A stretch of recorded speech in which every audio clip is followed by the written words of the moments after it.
The meeting room gleamed with polished metal and strange blue lights. Jack Miller stood straight, his weathered hands clasped behind his back. At 52, the retired Marine Corps veteran never expected to meet aliens, let alone serve as Earth's diplomatic security. The year was 2157. Humanity had spread to Mars and Europa, but today marked their first official contact with the Galactic Confederation. "They're landing," said Diane Foster, the lead diplomat. Her voice was calm, but Jack noticed the slight tremor in her hands. "Remember," she told the assembled team, "no sudden movements." Jack nodded. 25 years in combat zones had taught him stillness. Afghanistan, Venezuela, the Arctic resource wars. He had seen humanity at its worst. Now he represented them at their most vulnerable. The doors slid open. 5 aliens entered, each different from the next. The tallest stepped forward, nearly 7 feet of blue-gray skin and eyes that reminded Jack of a shark. "I am Ambassador Vrock of the Tory," the alien said through a translator device. "We welcome Earth to the galactic community." The alien's body language told a different story. Jack recognized the subtle signs of disdain, a slight tilt of the head, the minimal eye contact. He had seen the same from officers who thought enlisted soldiers were beneath them. "We are honored," Diane replied with a practiced smile. "Earth looks forward to peaceful relations." Vrock's eyes swept over the humans. "Indeed, though we find it curious that a species still using combustion engines reached space at all." Behind him, the other aliens made chittering sounds that the translator didn't catch. Jack recognized mockery in any language. The meeting moved to the Grand Hall. Hundreds of officials, both human and alien, gathered for the formal welcome ceremony. Security was tight, but Jack felt uneasy. Something about the way one of the smaller alien delegations kept to themselves bothered him. Ambassador Vrock took the stage. "The primitive bipeds of Earth have much to learn, but the Confederation accepts all developing species." Jack's eyes caught movement at the upper balcony. A figure raised something that looked too much like a weapon. He didn't think. He moved. Jack tackled Ambassador Vrock just as energy beams sizzled through the air where the alien had stood. The room erupted into chaos. "Stay down," Jack shouted, covering the ambassador with his body. More shots came from multiple directions. The ambassador stared at Jack with wide, disbelieving eyes. "What are you?" "Saving your life," Jack replied, pulling the alien behind a fallen table. He spotted one of the attackers, a thin, reptilian alien, moving toward them. Jack grabbed a serving tray, flung it like a discus at the attacker's head, then charged forward. The alien fired again, but Jack was already moving to the side. He slammed into the attacker, stripped the weapon away, and knocked the alien unconscious with a practiced strike. When it was over, 6 attackers lay subdued. Human security forces had contained the situation with no deaths. Jack stood breathing heavily, blood trickling from a burn on his arm. Ambassador Vrock approached slowly. "You recognized the attack before it happened." Jack shrugged. "Old habits." "You used a serving tray as a weapon," another alien remarked, staring at Jack like he was a puzzle. "You use what you have," Jack answered. The aliens exchanged looks. Vrock stepped closer, examining Jack with new interest. "Your file said you were a soldier. It did not say you were a warrior." "There's a difference?" Jack asked. "Yes," Vrock said. "A significant one. Our intelligence suggested humans were physically inferior but technically innovative. Nothing indicated this level of combat awareness." Diane joined them, looking shaken but composed. "The attackers? Fringe faction," one of Vrock's aides explained. "They oppose adding new species to the Confederation." Vrock hadn't taken his eyes off Jack. "Your reflexes are unexpected. No hesitation.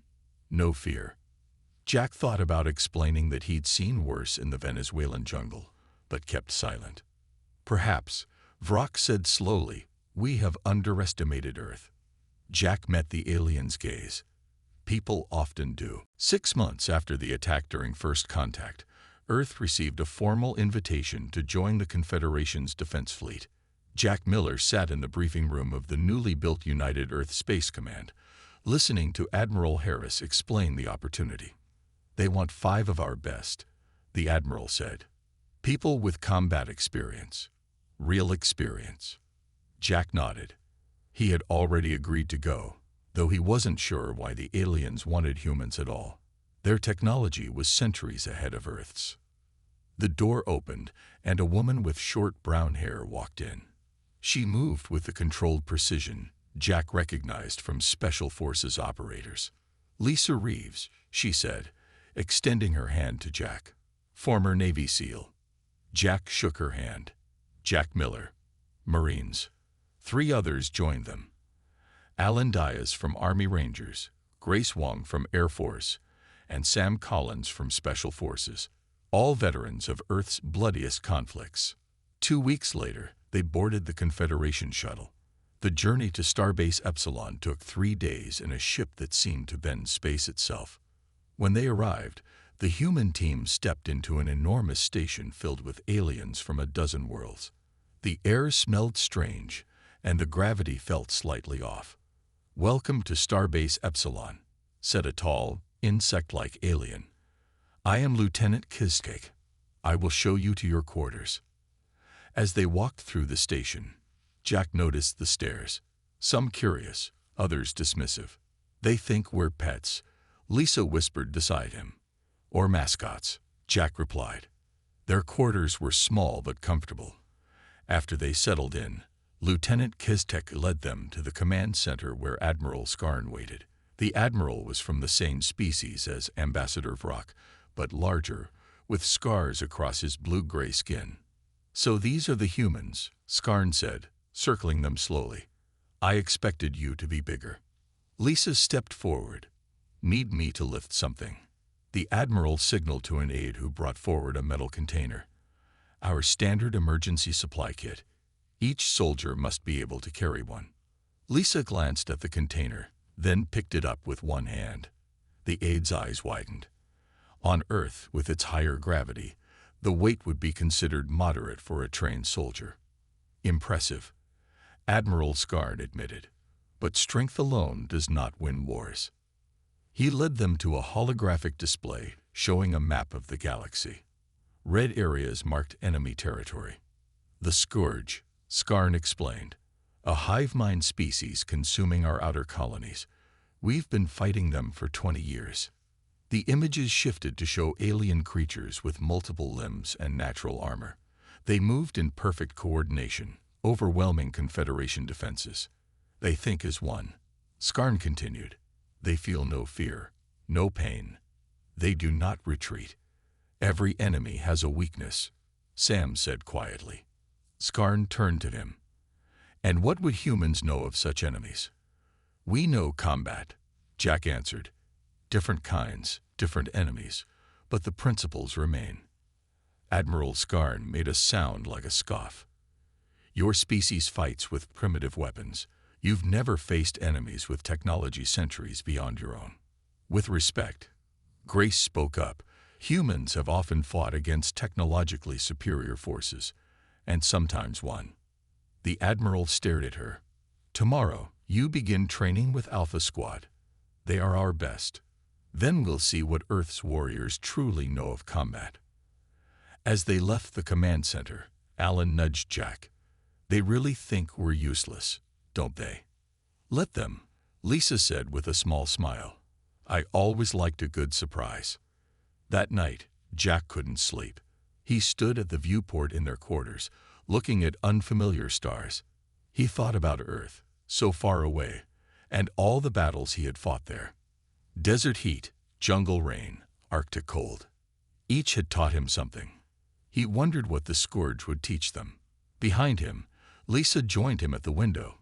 "You think we're in over our heads?" Jack shook his head. "No, I think they are." "Because?" Jack turned to her. "They've been fighting one enemy, one way. We've fought countless enemies, countless ways. They've only seen their kind of war. And we've seen worse, Lisa finished. Jack nodded. Much worse. The training room was large and circular. 20 aliens from the Alpha Squad watched as the 5 humans entered. Their squad leader, Commander Grax, stepped forward. He was tall and lean with 4 arms and pale green skin. "Today we test your combat skills," Grax announced. "Let's see what Earth fighters can do."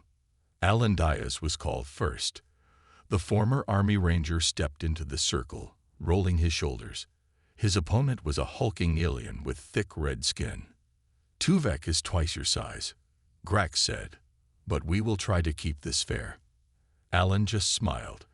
When the signal came, Tuvek charged forward. Alan didn't move until the last second. Then he sidestepped, used the alien's momentum against him, and flipped Tuvek onto his back. The room fell silent. Tuvek got up, angry now.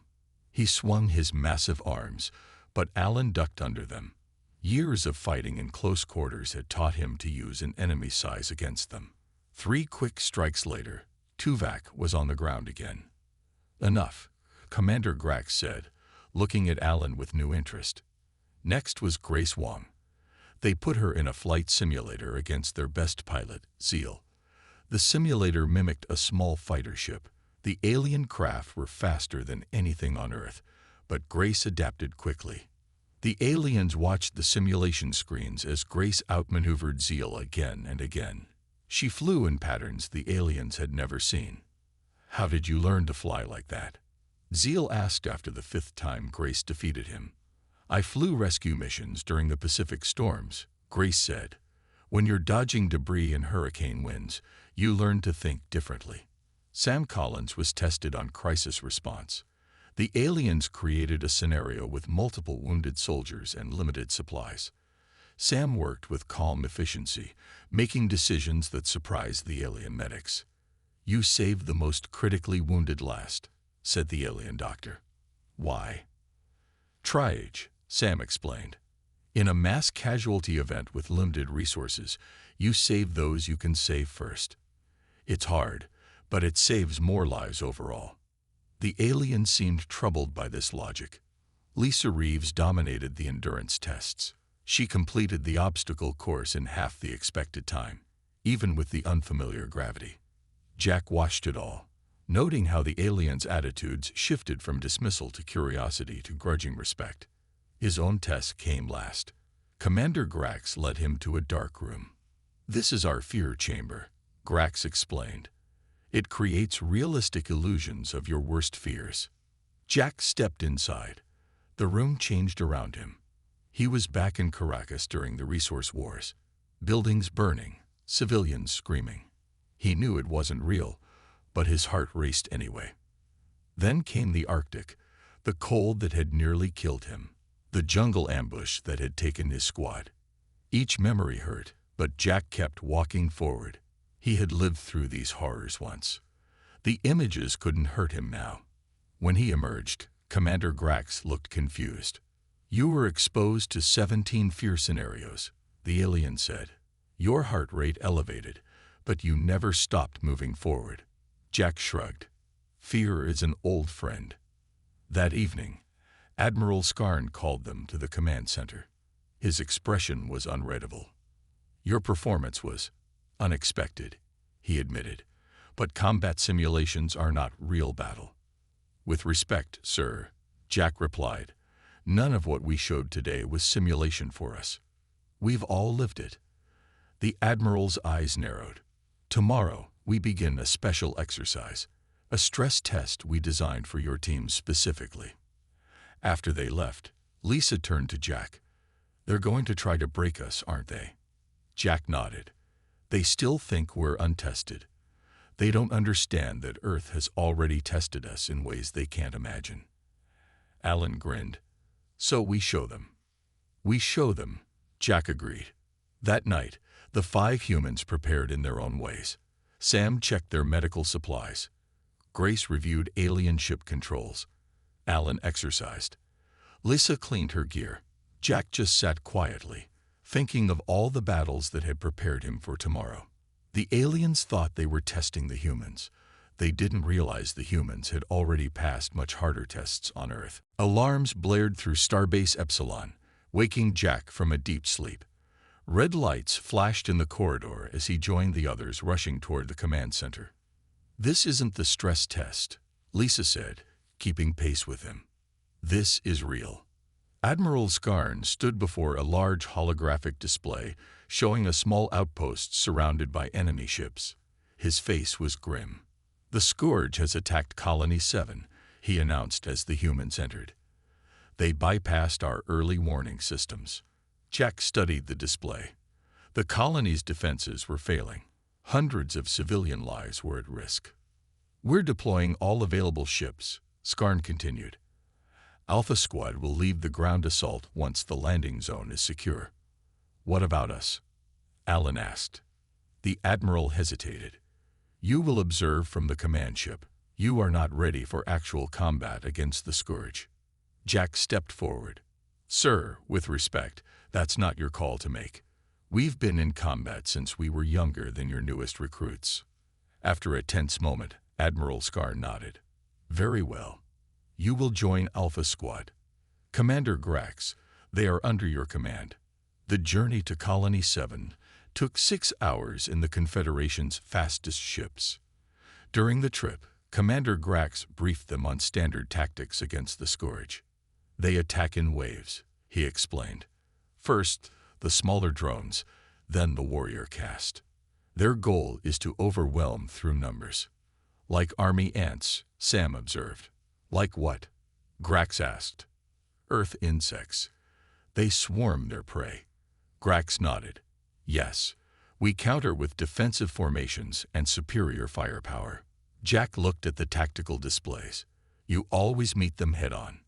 "It is the honorable approach," Grax replied. "The Confederation does not use deception in warfare." The humans exchanged glances. Jack could see they were all thinking the same thing.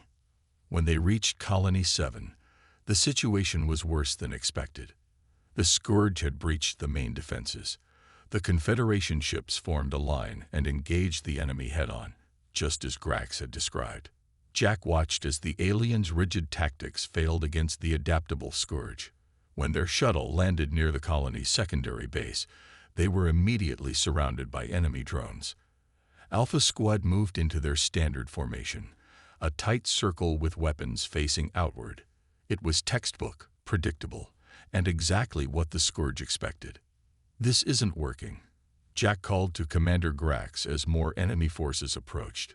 "We need to change tactics." "We follow protocol," Grax insisted, even as 2 of his soldiers fell. Jack looked at his fellow humans and made a decision. "Lisa, Grace, you're with me. Alan, Sam, stay with Alpha Squad."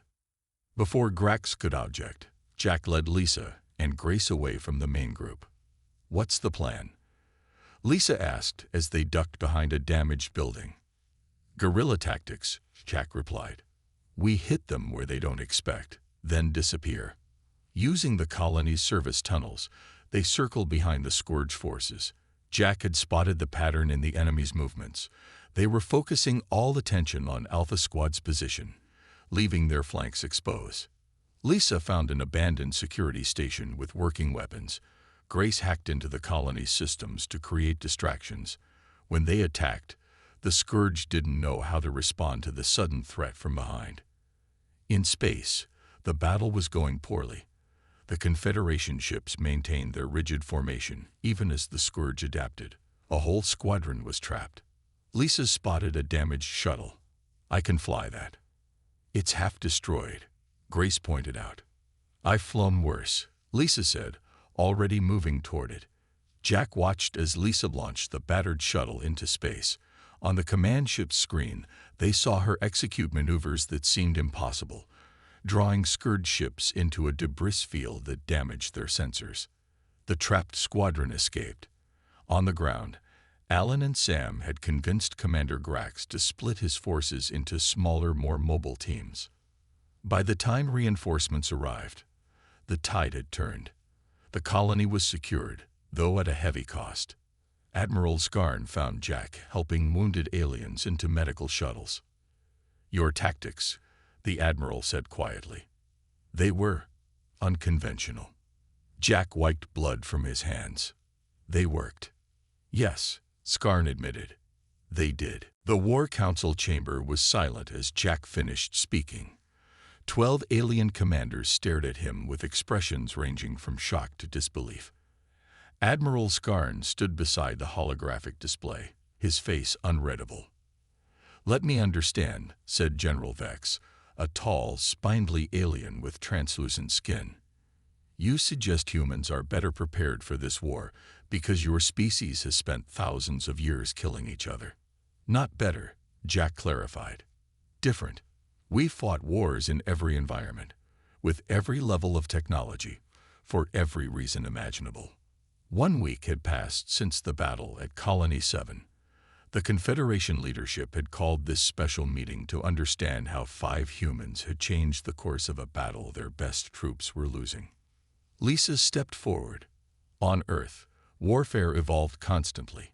When we were still using swords, our tactics were different than when we developed guns, then aircraft, then cyber weapons. Adaptation, Admiral Skarn said quietly. Yes, Sam agreed. The side that adapts faster usually wins, regardless of numbers or technology. Alan pulled up images from Earth's military history on the display. Ancient battles with thousands of soldiers in formation, modern special forces in small teams, urban warfare in ruined cities. In the resource wars of the 2090s, Alan explained, smaller forces regularly defeated larger ones by adapting to changing conditions. The alien commanders shifted uncomfortably. One raised a hand. But this is primitive. There is no honor in deception or ambush. Grace smiled slightly. Honor doesn't save lives. Victory does. The Scourge doesn't care about honor, Jack added. They care about winning, just like every enemy humans have ever faced. Admiral Skarn paced slowly around the room. You mentioned psychological warfare. Explain this concept. Jack described how humans had learned to understand their enemies' minds, to break their will to fight, rather than just their ability to fight. Fear, Jack explained, can be more effective than bullets. The Scourge feel no fear, another commander objected. They share one mind. Every intelligence has something it values, Sam countered. Something it wants to protect. Finding that is key. For hours, the humans shared Earth's military history. The alien commanders listened with growing interest as they described guerrilla warfare, asymmetric conflicts, and how weaker forces had defeated stronger ones throughout human history. The American Revolution, Jack explained. Vietnam, Afghanistan. All examples of technically inferior forces defeating superior ones. How? Asked Admiral Skarn. By refusing to fight the way their enemies expected, Lisa answered. By making the cost of victory too high. By the end of the meeting, the mood had shifted. The alien commanders were no longer dismissive but contemplative. Your species' violent history, Admiral Skarn said finally, may be exactly what we need against the Scourge. He turned to the council. I propose creating a special task force led by these humans. Their mission will be to develop new strategies against the Scourge. The vote was not unanimous, but the majority agreed. As the council adjourned, Admiral Skarn approached Jack privately. There is something you should know, he said in a low voice. The Scourge has changed its patterns. After encountering your team, they are adapting. Jack felt a chill. They're learning from us. Yes, which means we must learn faster. Later, in their quarters, the 5 humans gathered to discuss what this meant. They're evolving their tactics, Grace said. Because of us. Good, Lisa replied. Now it's a real fight. Alan looked concerned. If they can adapt like we do. They can't, Jack said firmly. They have one mind. We have 5 different perspectives, 5 different backgrounds. Sam nodded. Earth taught us to think differently from each other. That's our advantage. Jack stared out at the stars. Admiral Skarn wants us to create a new strategy, something the Scourge won't expect. A strategy to end the war? Grace asked. Jack turned to face his team. Yes, and I think I know where to start. Lisa smiled. Operation Trojan Horse. Jack nodded. Sometimes, the best way to win a war is to make your enemy think they've already won. Operation Trojan Horse took shape over the next 2 weeks. Jack and his team worked day and night, combining human military tactics with alien technology. The plan was bold, risky, and unlike anything the Confederation had ever attempted. It will never work, Commander Grax said during the final briefing. He stood stiffly, arms crossed. The scourge will not fall for such deception. Alan stepped forward. With respect, Commander, that's exactly why it will work. They've never faced an enemy who thinks like we do. The command center was crowded with officers from a dozen different species. Admiral Skarn watched silently as Jack explained the plan using the holographic display. We will appear vulnerable, Jack said, pointing to a small cluster of stars. We'll send a convoy through this sector with minimal escort. The scourge will think it's an easy target. Lisa took over. When they attack, the convoy will scatter. The scourge will chase what they believe are fleeing ships. But they'll actually be leading the scourge into a trap, Grace continued, highlighting a nearby asteroid field. We'll have our main fleet waiting here, hidden among the asteroids. Many alien officers shifted uncomfortably. One spoke up, her voice sharp. This is dishonorable. We use the weak as bait. We hide instead of facing our enemy directly. Would you rather lose honorably or win by being smart? Sam asked quietly. Admiral Skarn finally spoke. The old ways have cost us 20 planets and millions of lives. Perhaps it is time for new ways. While the commanders debated, Alan trained Confederation soldiers in human combat techniques.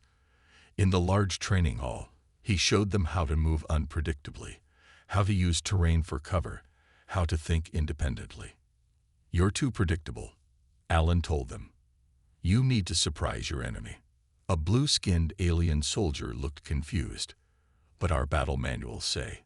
Forget the manuals, Alan interrupted. The Scourge has studied your manuals. They know what you'll do before you do it. In another section of the station, Grace worked with fighter pilots, teaching them flight patterns based on Earth predators. Fly like a falcon, she instructed, demonstrating on the simulator. Dive suddenly, change direction when they least expect it. The alien pilots struggled with the concepts at first. They were used to rigid formations and predictable attack vectors.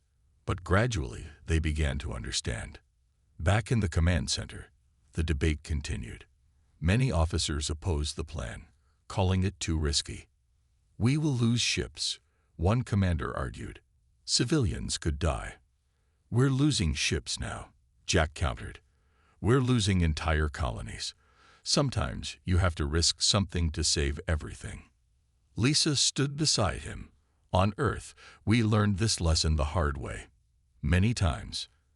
Admiral Skarn studied the battle projections one last time. The simulation showed a 62% chance of success, higher than any previous strategy against the Scourge.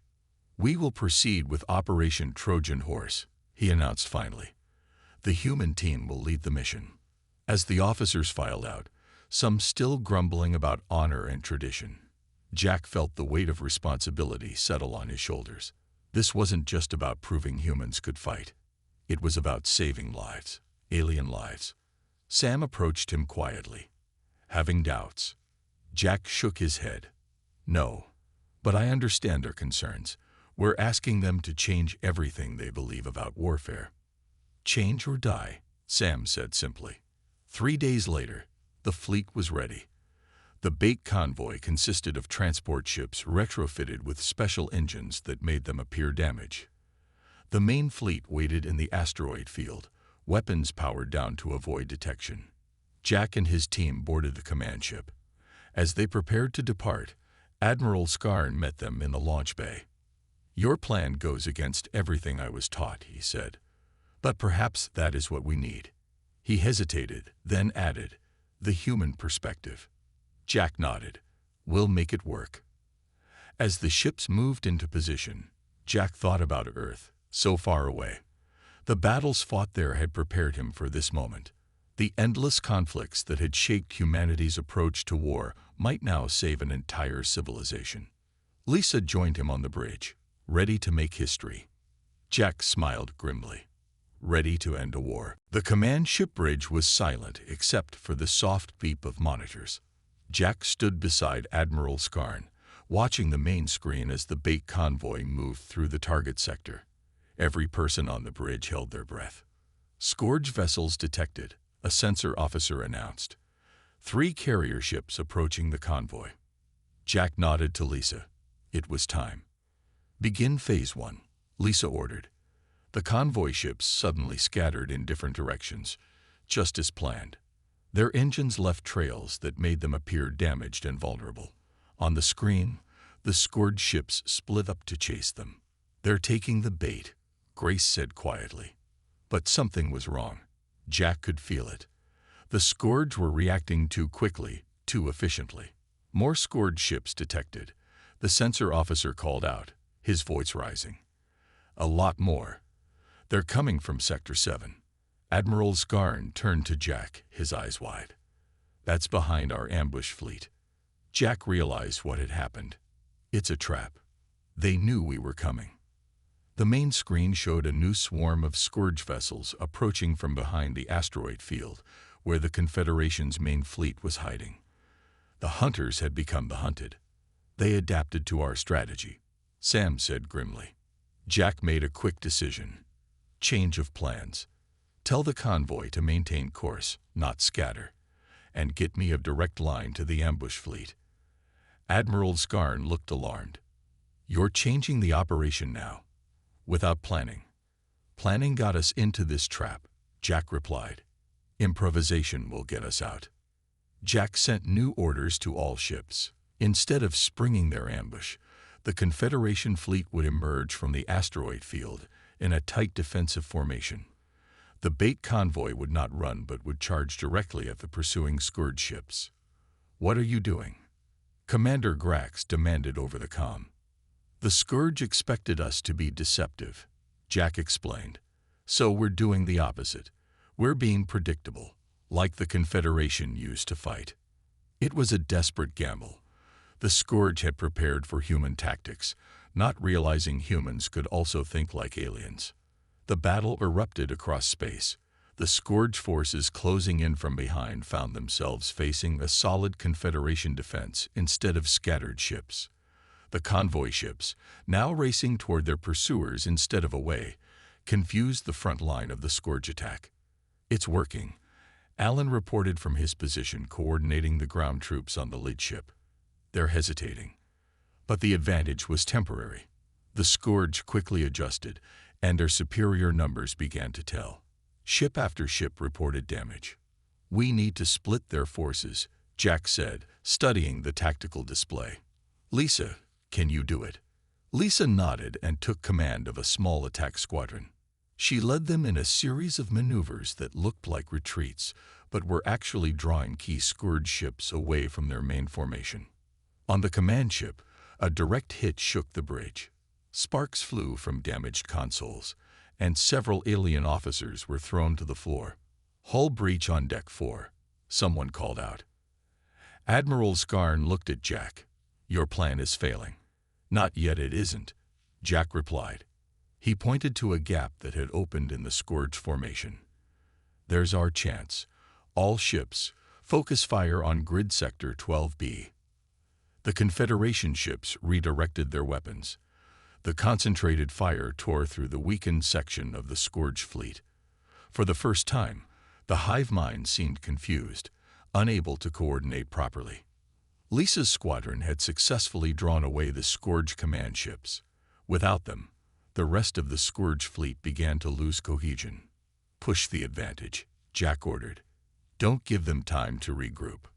Ship by ship, the tide began to turn. What had started as a disaster was becoming a victory. The Scourge forces, caught between the convoy and the main fleet, began to break apart. Hours later, exhausted but triumphant, Jack watched as the last Scourge ships retreated. The victory had come at a heavy cost.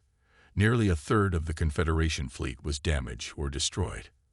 Admiral Skarn approached Jack on the bridge. His uniform was torn, and blood from a cut on his face had dried to a dark blue. "Your plan failed," the Admiral said. "But your leadership did not." Jack shook his head. "The plan was always secondary. The people executing it were what mattered." "You adapted," Skarn said slowly, understanding dawning in his eyes. "When the original plan failed, you changed it instantly." "That's what humans do," Jack replied. "We fail, we learn, we adapt. It's how we survived on Earth." For the first time, Admiral Skarn almost smiled. Perhaps the Scourge have met their match. 1 month after the battle, the 5 humans stood in the Grand Hall of Starbase Epsilon. The room was filled with representatives from every Confederation species. At the center of the hall stood Admiral Skarn alongside the Confederation's High Council. Jack felt strange in his new uniform. The Confederation had created special insignia for the human team, marking them as commanders rather than observers. Lisa stood tall beside him, her expression calm but proud. Alan, Grace, and Sam completed the line, each looking somewhat uncomfortable with all the attention. "Today we honor those who have changed the course of our war against the Scourge," Admiral Skarn announced to the assembly. His voice carried through the vast chamber. "For 20 years, we fought according to tradition and lost ground each year. These 5 humans showed us another way." The Admiral nodded to an aide who activated the main screen. It showed footage from their battles, training sessions, and planning meetings. To Jack's surprise, it also showed moments he thought no one had noticed. Sam treating wounded aliens after battles, Grace teaching young pilots, Alan sharing meals with soldiers from different species. "We believed our way of war was the only honorable path," Skarn continued. "We were wrong. These humans taught us that honor lies not in how you fight, but in what you fight for." One by one, the 5 were called forward to receive the Confederation's highest military honor. When it was Jack's turn, he stepped up to Admiral Skarn. "The victory belongs to your soldiers," Jack said quietly as the Admiral placed the medal around his neck. "They fought bravely," Skarn agreed. "But they would have died bravely without you." After the ceremony, Jack was asked to address the assembly. He had never been good at speeches, but he knew what needed to be said. "We came here as strangers," Jack began, looking around at the alien faces. "You saw us as primitive. Perhaps we are, in some ways. Earth is young compared to your worlds. Our technology is simple compared to yours." He paused, gathering his thoughts. "But Earth taught us something valuable. It taught us that survival sometimes requires painful choices. Our planet has seen thousands of wars. Each one was terrible. Each one taught us something." Jack looked at his team, drawing strength from them. "Humans learned to adapt because we had to. When we fought with swords, someone invented shields. When we built walls, someone created ways to break them. Every solution created new problems. Every victory led to new challenges." The hall was silent, all eyes on him. "The Scourge is changing because of us. They're learning, adapting. But so are we. So are you. And that's how we'll win this war, not through any single strategy, but by continuing to evolve faster than they can." After the ceremony, Ambassador Vrock approached Jack. The diplomat who had once dismissed humans as primitive bipeds now offered a formal vow. "We have received a communication from the Scourge," Vrock said. "For the first time in 100 years of conflict, they wish to talk." Jack looked surprised. "Peace negotiations." "Perhaps," Vrock replied. "They specifically asked for human representatives to be present." Later, in their quarters, the team gathered to discuss this new development. Why would they want to talk now? Grace wondered. "Because we hurt them," Lisa said. "Really hurt them, for the first time." Sam nodded. "They recognize something in us they haven't seen before." "A worthy opponent," Alan suggested. Jack looked out at the stars, thinking of Earth so far away. No, I think they see a reflection. Another species that can adapt, learn, and change. The door chimed, and Admiral Skarn entered. He seemed different now, less rigid, more thoughtful. The Confederation Council has voted to establish a permanent human combat academy, he announced. We want all our forces to learn your methods. Jack smiled slightly. Not all our methods, I hope. Some parts of our history are best not repeated.